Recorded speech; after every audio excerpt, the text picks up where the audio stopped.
Now, welcome everybody to the U-505. Out here, the room we are standing, this is the petty officers' quarters. Okay, so this is where some of the higher enlisted men had the better bunks, but they were sharing. I mean, look around. Where are they going to put 59 beds? They had 36. Everybody had to share. You got the bed for 12 hours. You got the bed for 12 hours. Now there's enough beds. It's called hot bunking or hot racking. They hear the jaunty music? Just listen for a second. The men had a lot of time. They had to stay in their beds, right? Not a lot of space. They had to listen to records. 87 records were found on the boat when it was captured, June 4th, 44. A lot of those records were French dance hall music, which of course was illegal in mainland Germany, but I digress. Now, if you direct your attention to the forward torpedo room, you're going to see torpedoes. That is original warhead. It's deactivated, I assure you. Now you're seeing where the lowest enlisted men were double bunking, not only with each other, but they're literally sleeping with the heavy artillery. If you look to the left or port of the warhead, you see the floor is carved out. The torpedoes were stored under the floor, 11 and 11 for buoyancy. See the chains next to the bed? That's how you quickly pick up a 2-ton torpedo to rack, load in those 4 airtight, watertight firing tubes, and then lock it, right? That's how you fire the torpedo, and that's how you do it quickly. The men had to be ready. Lots of downtime. They didn't even jump into action. They were right there.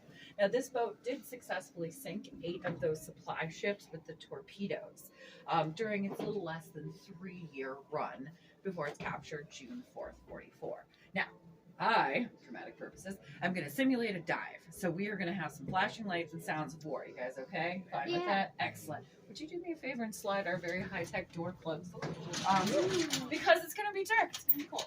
Okay, so when the dive bell rings, it means the captain is signaling you got to get this boat underwater so we can fire the torpedoes. First thing they do is open the ballast tanks. Port and starboard has a bilge in the bottom. The boat fills with ocean water. Now it's heavier than the ocean around it can get under. What a convenient place for the bilge is, next to the beds. Then the torpedoes. So, first, dive bell rings. The captain, Captain Longa from midship, hits the dive bell. The men jump into action. Port and starboard valves are open. The boat is filled with ocean water. Then you can fire your torpedoes. Now, again, at the time of war, there were 22 of those torpedoes on this boat, forward as well as stern. And those were sonic or acoustic torpedoes, which means they will head towards sound and they will head towards motion the second they hit the water, but you still got to aim them. Even in 1941, you're going to want to aim your torpedoes.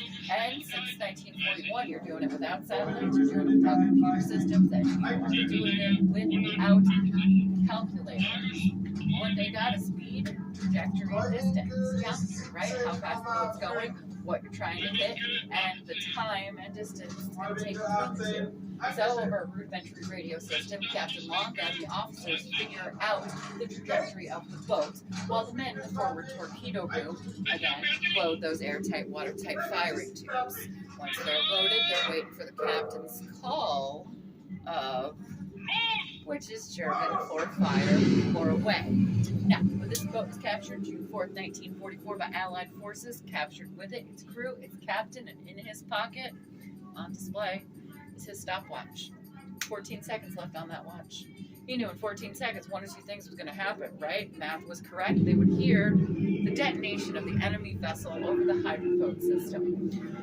Where after 14 seconds, Longa knew he heard nothing. They missed. Worse, they'd given up their location to an enemy vessel. Those merchant marines, sure, they were merchants carrying supplies. They were largely American-supplied marines. They would turn tail and attack the subs, so all 4 shots off, you miss, they would quickly flee rather than engage. Now again, 8 times during a little less than 3 years, this boat did successfully sink merchant supply ships, most of those in the first year. Other than that, constant patrolling in the Atlantic, flights up and down until it's captured, June 4th, 44. Now, for the next bit of our tour, we're going to head to the control room to do the capture story, but we're walking through several rooms in the back, or on the way, and I don't want to lose whoever's in the back. So, first, we're all going to duck and get into the kitchen, or galley, if you're nautical. All right, 59 men, 1 cook, 3 officers' quarters, and then Captain Longa, our German captain at the time of capture, his bunk, his office, and his communication room.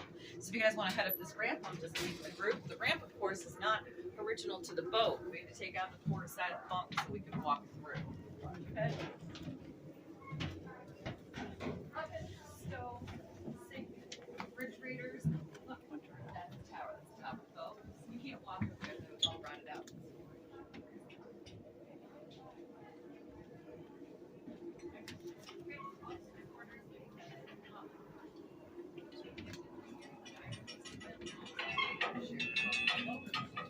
Oh.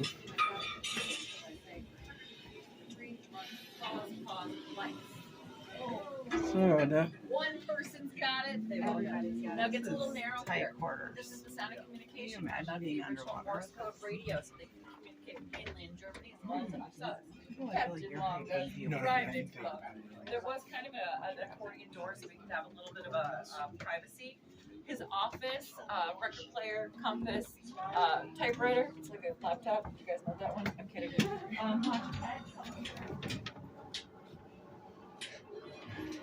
I know. This is the best part. Absolutely everything on the boat is controlled. Rudder systems are over here, so left and right, short and starboard. Over here, this is a helmsman station. So that's what makes the boat go up and down or ascending and descending. One in the front of the boat, one in the back of the boat. You ever yell into those things at the park? So did the submariner. So you can look, this connects the entire boat. And if you look, the other end of it's above Captain Longa's bed, which would make sense. This is the navigation chart. It's original to the boat. The plexiglass is not original. I know it didn't exist. But it was captured when the boat was captured. So rudders, dive planes, navigation, radio, and also important, the conning tower. So this puts us dead midship. So the first tower in the galley, the third tower is in the rear. You want to get in or out of this boat. Fresh air, smoke breaks, anti-aircraft carrier cover. You're heading up the conning tower. But also, and most importantly for us, it's a lookout. All right, anytime that the U-boat or any U-boat is running at the surface of the ocean, there is a man that is physically out the conning tower scanning for both threats or targets, right? A target, supply ship, I'm gonna sink those. And then a threat's gonna be anything bigger. In response to the U-boats, the Allies created what were aptly called hunter-killer task groups. As you can imagine, hunt and kill means sink on sight. That would be a threat. So it brings us to the capture. June 4th, 44, the man on the conning tower calls down to Captain Longa, the German captain at the time of capture. He doesn't know it, but he spotted the USS Guadalcanal. That is an aircraft carrier. She is flanked by 6 destroyers for protection and a helicopter squad. 22.3 hunt and kill. I would call that a threat, and the Germans, I'm sure, thought the same. So this time, Longa decides that'd be an excellent moment to disappear. Open those bilges, get that ocean water in, get the boat under. It takes about 3 minutes. They don't have 3 minutes. They know they've been spotted. So this time, Captain Longa hits that dive bell. They're going to crash. You guys ready for one more dive bell? Flashing light sounds of war. And let's go. The men open the ballast tanks, naturally. But then every available man is going to have to run to the nose of the boat. Remember that little hatch, that torpedo room that we looked in? They will dive. They got to weigh down the boat. They got to push the nose down. And the weight of 59 human bodies does it. Now, the entire 31 feet of this boat can get under the surface of the ocean in just about 30 seconds. I'd call that a disappear. But the second they get under the water, they can hear they're being hunted. They've been spotted, and they can hear the sonar from above. Now, sound travels a lot further and a lot faster underwater. Even World War II sonar, the sound of my voice would travel for miles. They're being hunted. The closer those pings get together, the louder they become. The Germans can hear it. They know their location gets locked, they'll fire. So they go stealth. Every light on the boat is cut to conserve energy. Any man that's not needed for stealth is sent to his bunk because a sleeping man is a quiet man. Also, they consume less oxygen. Whether you care to or not, you're going back to the surface of the ocean every 36 hours. You want to keep breathing on this boat. So there's a limited amount of time the Germans can stay down and hide. Also, space. Remember, the U-boat's huge. Safe diving distance for the U-505 is just about 750 feet under the surface of the ocean. You push that, and the atmospheric pressure of the ocean pushes the boat until it is crushed like a tin can. So Captain Longa takes the boat down as deep as he dares, about 600 feet under the surface. Now he has to wait. He's trying to evade the sonar from above, dodge the crush from below, and they have to wait in silence. The best thing they can hear is silence. Silence means nothing but's fired. Worst thing they can hear is splashes from above. Depth charges, which are specific explosives designed in the World Wars, they come with the destroyers. They will splash down from the accompanying destroyers, get to a safe diving distance for a U-boat, and they are so violent, they don't have to touch the boat. They just have to get close. So again, we want to hear silence. We don't want to hear splashes. I, for one, am not sleeping. Listen.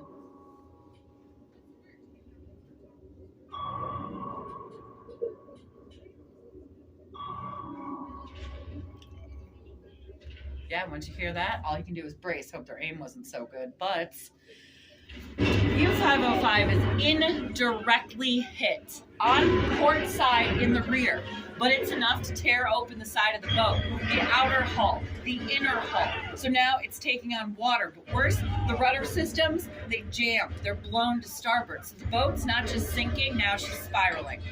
She goes nose up. Captain Longa's got, what, 200 feet to make the decision? If orders are go down with the ship, with him will be 58 German sailors crushed to death. They're 14 to 19 years old, and they have been drafted. Or, against orders, he can empty the ballast tanks and spiral up to the surface of the ocean. But what's waiting for them? Allies are above. It's hunt and kill. It is sink on sight. But those are the options. So Longa goes up. He spirals up to 600 feet, expecting to be sunk the second that they are cresting the ocean. But instead, that is the sound of 6 straight minutes of gunfire on the hull of the U-505 helicopter squad from the sky. They didn't sink them, and they could have. The Allies called for surrender. And under 6 minutes of gunfire, the Germans abandoned ship. Longa called, get off. But they used the 6 minutes the best they could. They now takes possession of the boat. But I'm going to pause there. Dramatic purposes. We are going to head to the back of the boat. There's something I want to show you to finish up the capture story. So we're going to leave control, head to the electric motor room. As we leave, note on the floor by the door, the sea strainer. That hook plugged to the ocean. It is blue, it is lit, it is round, and you got to imagine it would have been hitting the ceiling with ocean water. All right, head to the right and head to the left just to lead the group.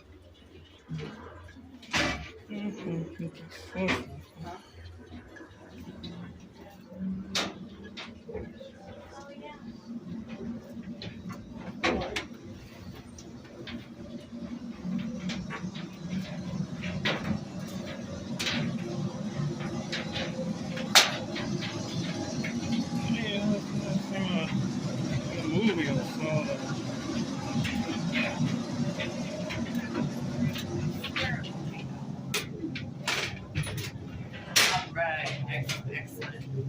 So we have walked through the diesel engine room. This is the electric motor room. So she's a big old hybrid. Diesel engines, combustion engine on the whole, are always stronger and faster than electric motors. But man, they're loud. 49-cylinder engines. If that doesn't mean anything to you, think 80 motorcycles going at once. They get picked up on hydrophone. So they're only used when the boat is at the surface of the ocean. You got to look out. But when you submerge, that's when the electric motors come in. Sure, they are slow, but they are silent. They don't consume oxygen, which is at a premium when you're on a submarine, and they don't give off exhaust. So you just lose a lot of speed. To give you an idea of the difference, we're talking about 21 knots versus 7 knots. But back to the capture. So at this point, the Allied boarding party has taken possession of the boat. But remember, she is maimed, okay?